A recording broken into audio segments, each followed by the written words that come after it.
Exercise 7.1, Question 1, first part. Find the distance between the 2 points. दोनों points को मान लेते हैं, फर्स्ट पॉइंट को A और second point B. Now we have to find the distance between the 2 points. Like अगर कहीं पर भी ये 2 पॉइंट्स हैं A और B, तो ये दोनों के बीच की जो डिस्टेंस है वो हमने फाइंड करनी है. ठीक है, उसको हम लिखते हैं AB से. और बच्चे हम ऑलरेडी डिस्टेंस फार्मूला कर चुके हैं कि अगर if you want to find the distance between any 2 points then we use distance formula. तो पहले मैं डिस्टेंस फार्मूला लिख देती हूँ, वो ऑलरेडी हम डिस्कस कर चुके हैं, फिर भी एक बार मैं लिख देती हूँ उसको जनरल फॉर्म में. x2 minus x1 whole square. इससे भी कोई फ़र्क नहीं पड़ता कि आप पहले कौन सा पॉइंट लिखते हो, x1 या x2. y2 minus y1 whole square. तो अब इसको हम यहाँ पे अप्लाई करेंगे A और B का डिस्टेंस निकालने के लिए, AB. और इस चीज़ का ध्यान रखना है कि जो आप डिफरेंस ले रहे हो, पहला डिफरेंस एब्सीसा के बीच में होगा और दूसरा डिफरेंस ऑर्डिनेट्स के बीच में होगा. तो ये 2 पॉइंट्स हमारे एब्सीसा हैं. 4 minus 2 plus 1 minus 3.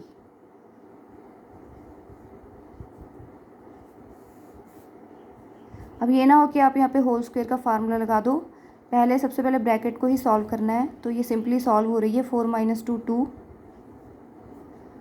Plus minus 2 square of 2 4 plus square of 2 4. It is under root 8 और इसकी प्राइम फैक्टराइजेशन होगी 2 अंडर रूट 2. पीछे लिख देंगे यूनिट्स क्योंकि हमने डिस्टेंस कैलकुलेट किया है. अब ये हो गया आपका फर्स्ट. बाकी के जो इसके सेकंड और थर्ड पार्ट हैं वो आपका होमवर्क है. अब करेंगे हम सेकंड क्वेश्चन भी. Question number 3. क्वेश्चन नंबर 3 में we have to check whether the given points 1 5 points at 1 5 2 3 and -2 -11 whether these given points are collinear और नॉट.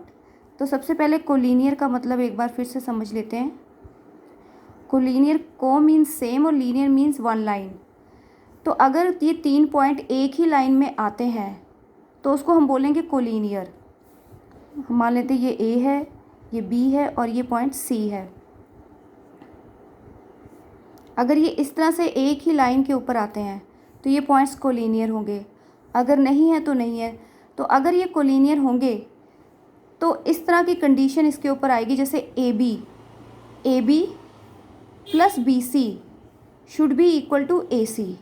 अगर इन केस वो कोलिनियर है तो. ठीक है,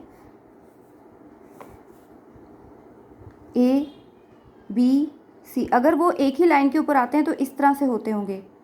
तो हम AB निकाल लेंगे, BC निकाल लेंगे और AC. तो होना क्या चाहिए, अगर 3 पॉइंट एक ही लाइन में आते हैं तो कंडीशन क्या होनी चाहिए कि AB plus BC should be equal to AC.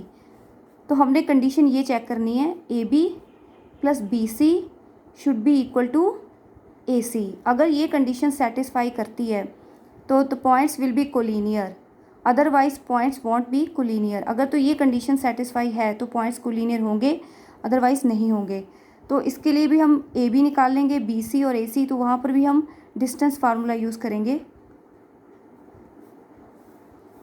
AB 2 minus 1, क्योंकि देखो हम निकाल तो रहे, डिस्टेंस ही निकाल रहे हैं ना A और B के बीच में. AB क्या है, distance between A and B means length भी आप इसे कह सकते हो. फिर है यहाँ पे 3 माइनस 5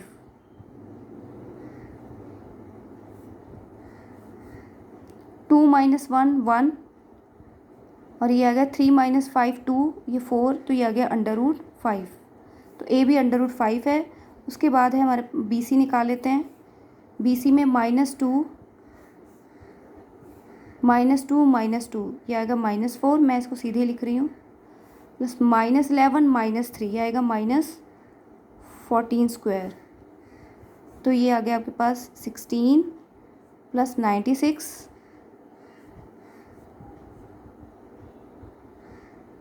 212. अगर आप इसकी प्राइम फैक्टराइजेशन भी करके देख सकते हो 212 की। और उसके बाद लास्ट में है AC, ये वाला डिस्टेंस AC।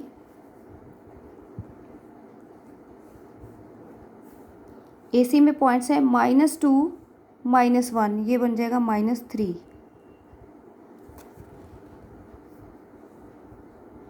-11 -5, ये बनेगा -16। 9 + 256, तो ये आ गया आपके पास 265। इसको भी बच्चे हम इसकी भी प्राइम फैक्टराइजेशन करके देख लेंगे, लेकिन यहाँ पर क्लियरली AB + BC जो है वो AC के इक्वल नहीं आ रहा है, तो therefore the points are not collinear.